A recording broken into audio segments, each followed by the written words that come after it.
ख़ास मुलाकात में आज हमारे साथ मौजूद हैं तिब्बे यूनानी के मशहूर हकीम खुर्शीद मुराद साहब। हकीम खुर्शीद मुराद साहब की पिछली 9 पुश्तें इस पेशे से मुंसलिक हैं।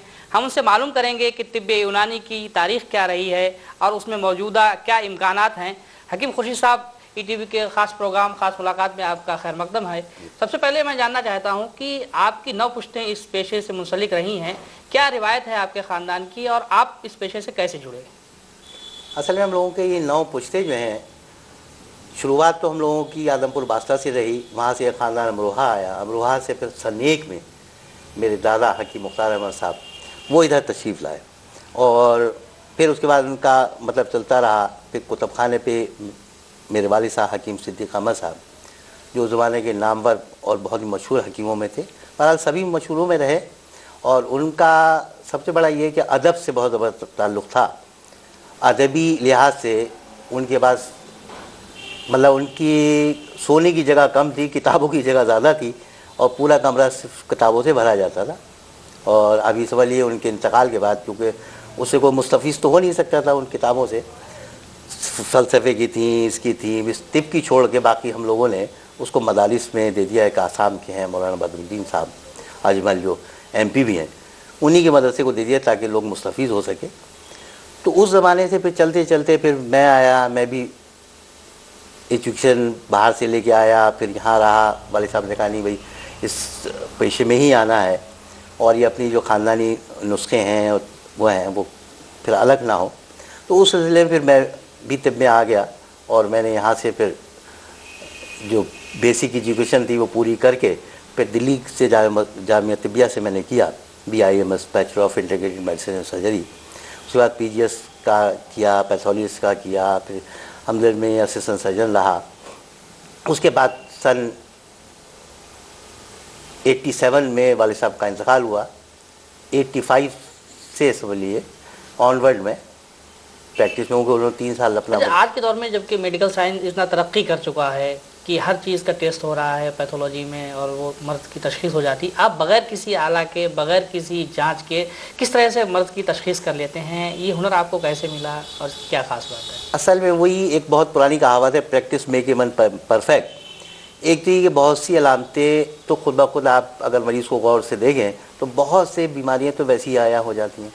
फिर बहुत सी चीज़ों के अंदर जो नब्ज़ की हरकत हैं वो अलग होती चली जाती हैं, आप उससे करते हैं। अब अगर आप किसी चीज़ पे एक बहुत ज़्यादा डेडिकेशन करिए कि साहब हमें ये जस्तुजू करनी है, जिसे कहते हैं कि ढूंढने से तो खुदा भी मिल जाता है। अब आप ज़्यादा जस्तुजू करते चले जाएंगे तो उतना आप में वो टैलेंट भी बढ़ता चला जाएगा कि आप तशख़ीस कर सकें। फिर आपकी नफ्स है जो आपको सपोर्ट कर रही है, जो क्लिनिकल नॉलेज है आपकी कि भाई मरीज़ आया क्या शक्ल है क्या नहीं है, उससे आपको बहुत सी चीज़ें मिल गई। बहुत सी चीज़ें मरीज़ को ये है कि आप नहीं कहेंगे तो वो बता कभी कि यह है क्या नहीं है।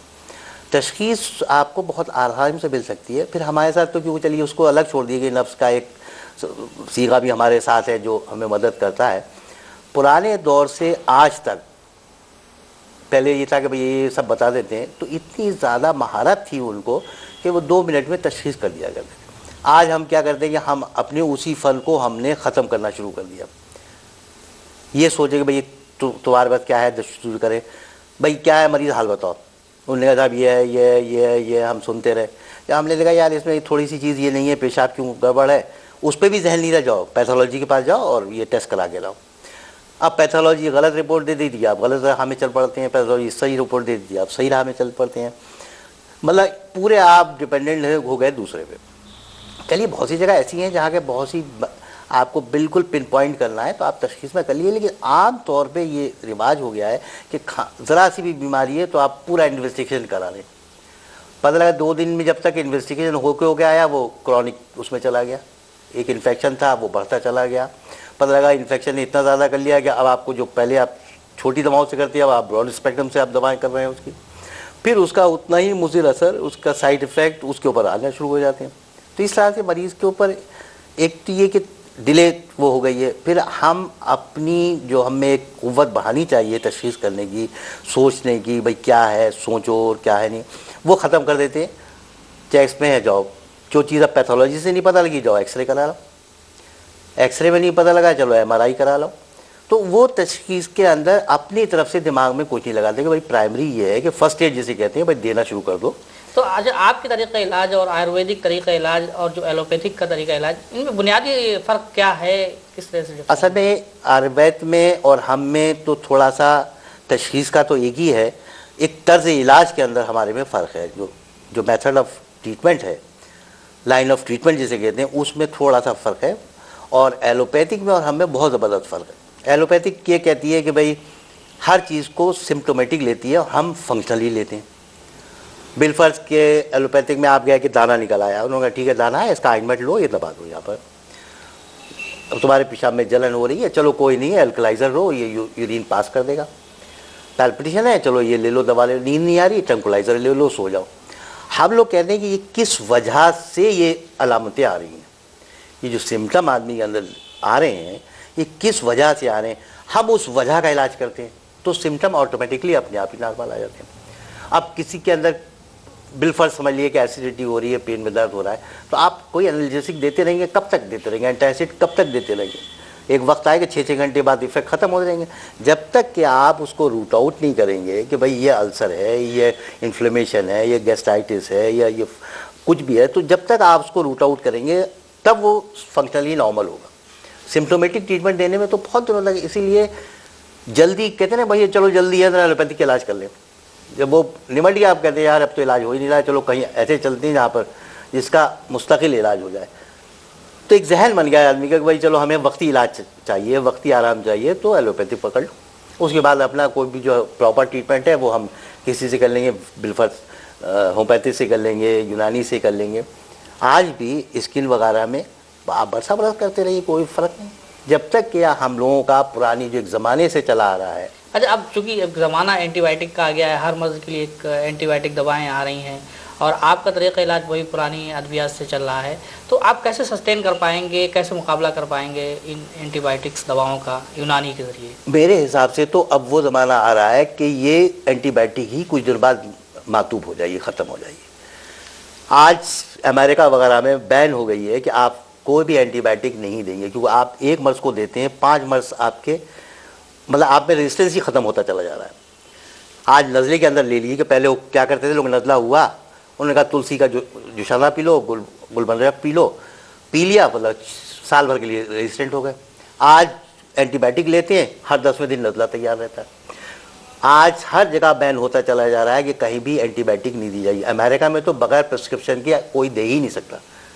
तो इतना ज़्यादा अब खुद भाग के आ रहे हैं। आज ये देखिए कि जो खाना या खाद आप लेते हैं खाद वाली, वो बिलफर्ज 100 रुपये की है, और बिना खाद की अगर लेंगे तो 200 रुपये किलो है।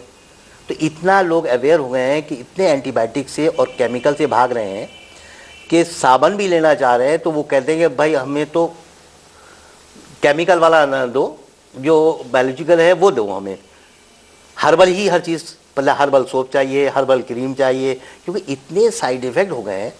यूनानी आप समझ लिए कि एक ज़माने से जिस पर रिसर्च भी नहीं हुई है, उसकी ऑब्जर्वेशन इतने करेक्ट हैं कि आप समझ लीजिए एज़ गुड एज़ यू से कि जैसे कि आपने कोई रिसर्च, तो इस मेरे ख्याल से रिसर्च से ज़्यादा बेटर जो है वो ये है।